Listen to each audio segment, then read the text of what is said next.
I am her hand. I have stirred countless pots of food, touched the face of my beloved, combed the hair of children. But one night, I was stretched into a light that changed my fate, and for the first time in history, humanity saw its own bones. In that moment, my mistress whispered, "I have seen my own death."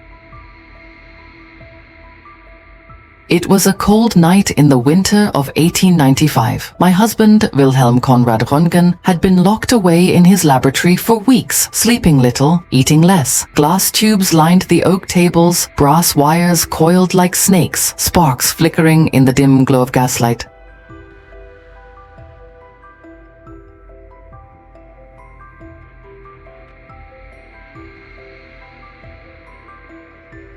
He muttered about strange rays, about something unseen, something that could pierce even walls.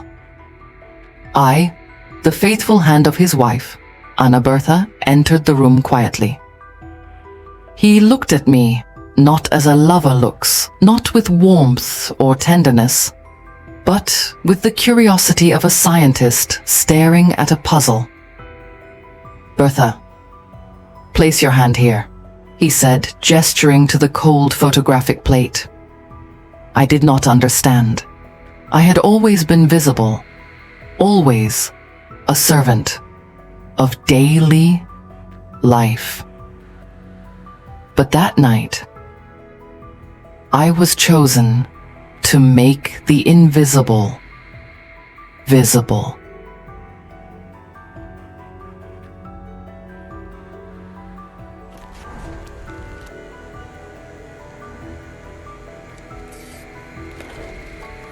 I rested upon the icy surface of the glass plate. Above me loomed the Crookes tube, wrapped tightly in black cardboard to block ordinary light. From its ends, the Ruhmkorff induction coil hummed, releasing bursts of invisible energy. Minutes passed like hours. The laboratory fell into silence, broken only by the faint crackle of electricity and the ticking of a clock. The air smelled of ozone and chemical varnish. I remained perfectly still, every muscle locked in place, as though time itself had frozen around me.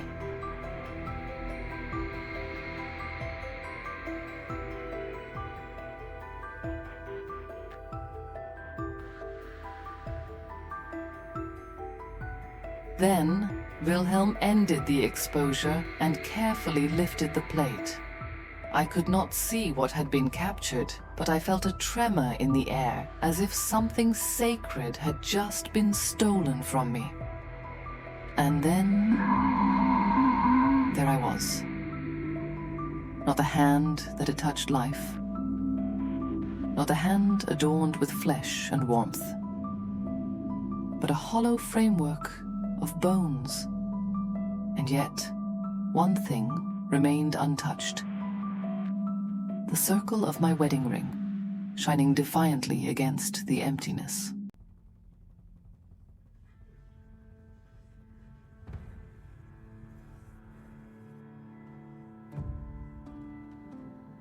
My mistress, Anna, stared at the plate in horror. Her eyes widened, her breath caught in her throat, and her whole body trembled. At last, in a whisper heavy with dread, she spoke. "I have seen my own death." The words echoed in the room like a funeral bell. For years, I had been the bearer of life.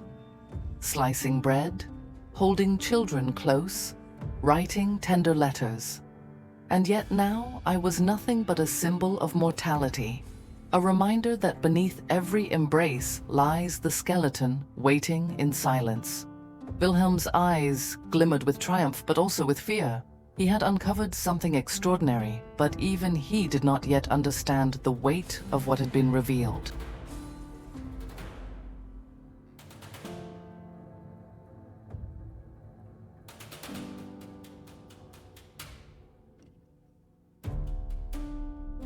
The image did not remain within the walls of the laboratory. Soon, friends and colleagues crowded in to see it. Some gasped in amazement, others turned away in unease. Is this truly possible? Can a human look upon their own bones? The newspapers seized upon it. Headlines shouted, "Invisible rays pierce the body."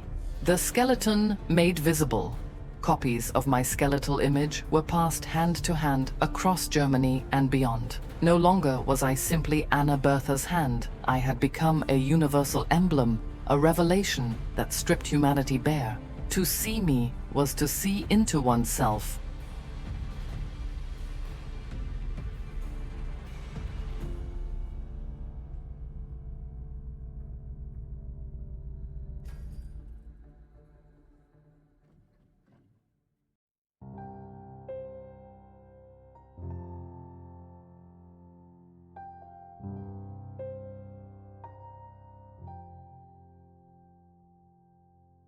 The world's response was divided. Some marveled and rushed to play with this new magic. X-ray parlors sprang up in cities where curious people lined up to peer at their own hidden bones. Others recoiled in fear. If these rays can reveal what is inside us, then there are no secrets left, they whispered. And still others condemned it, declaring that to expose the hidden skeleton was to trespass upon the divine. I had become more than flesh or bone. I was now a mirror, reflecting humanity's deepest hopes and darkest fears. And from that moment, nothing could ever be the same.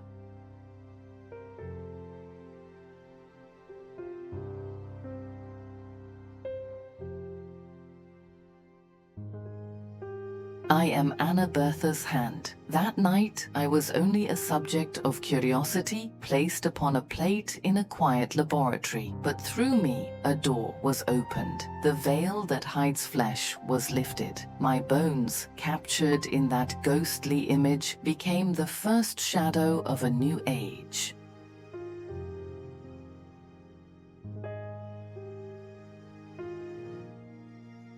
From my stillness came a movement that would ripple through medicine, science, and the world. Today, millions of lives have been saved by the rays first glimpsed through me.